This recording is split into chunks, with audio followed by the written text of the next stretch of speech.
I'm getting ready to zigzag the curved edge of the fake fly. It's the only part that isn't zigzagged at this point.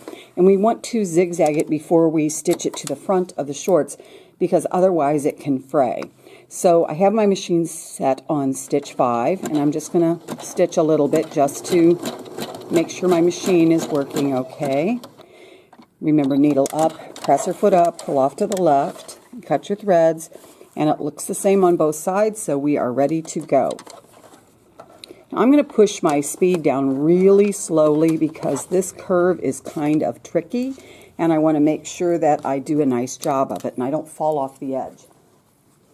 We're going to start right where the bottom of the fly is making the curve come out right there. Okay, this is the center front seam, and we're right at the bottom of the fly. See how that is there? And I want to start with my, I'm actually going to set my foot up a little bit differently. Instead of stitching at the edge of the foot or at the 5/8 of the inch, we're going to actually use the inside of the toe because we want this close to this edge. We're also going to do a couple of back stitches here. So I'm going to go a couple forward. And then I'm going to go a couple backwards. And I really want to be careful that I don't backstitch past the center front seam line, all right?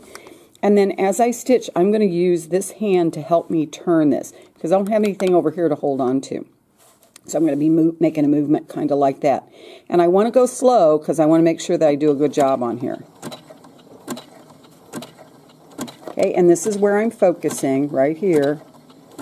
That's going to help me get close to the edge without falling off. This one's one we're not going to trim when we get done, so we do want to have our zigzagging close to that edge. Okay, so remember, I told you before when we're on curves we can always stop, rearrange our fabric. If we need to lift up our presser foot a little bit to get it back in place, we can do that. And then we're going to just go a little bit more.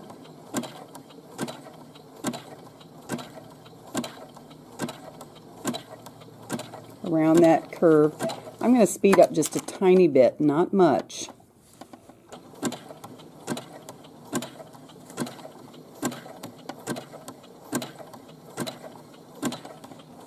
Okay, and again, we're going around that curve. We want to go slowly.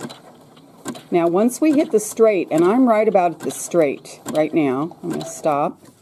I'm going to lift up my foot and kind of readjust things. I'm pretty much on the straight now, so I'm going to bump my speed up just a little bit. But remember, you need to sew at what is comfortable for you. Okay, and I'm still focusing here.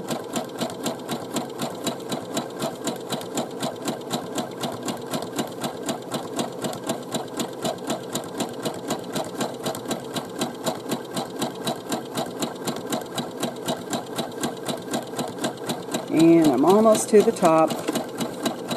And this upper edge is going to get caught into the waistband because our waistband is going to fold down over the top of it where our casing is going to be. And so I don't need to backstitch here. I'm just going to stitch off the end. And I don't need to zigzag right there either. So needle up, press your foot up, and remember, clip our threads close so they don't get caught on anything. And then down here at the bottom, we want to make sure that we clip those threads really close. And then our next step for the pants that have, or shorts that have the fake fly, is to do the pressing.